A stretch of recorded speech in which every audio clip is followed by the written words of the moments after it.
এসে গেছি সেই এয়ারফিল্ডে, পিয়েরটোপা এয়ারফিল্ডে। এইটা এখন ইউজ হয় না, ব্রিটিশ আমলে ইউজ হতো। অ্যাকচুয়ালি এয়ারফিল্ডটা তৈরি করা হয়েছিল 1942-তে, আর এটা ইউজ হয়েছিল 1942 থেকে 1945 অবধি।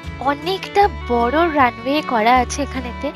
আর অ্যাকচুয়ালি যেমনটা হয়, আর জায়গাটা না ভীষণ শুনশান, এতটা শুনশান যে চারিদিকে মানে আমাদের কয়েকটা গাড়ি ছাড়া সেরকম কোনো মানুষজন দেখাই যাচ্ছিল না ওখানেতে।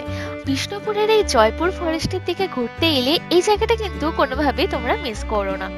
একে তো জয়পুর ফরেস্টের রাস্তাটা এতটা সুন্দর, তার উপরেতে এই এয়ারফিল্ড অব্দি আসার রাস্তাটা যেটা রয়েছে সেটা তো মানে আরোই মানে সুন্দর। অ্যাকচুয়ালি সুন্দর মানে আমি এখানে বলতে চেয়েছি প্রাকৃতিক সৌন্দর্যের কথা। রাস্তাটা কোনোভাবেই পিচের রাস্তা বা ঢালাই রাস্তা নয়, পুরোটাই মেঠো রাস্তা, লাল মাটির রাস্তা।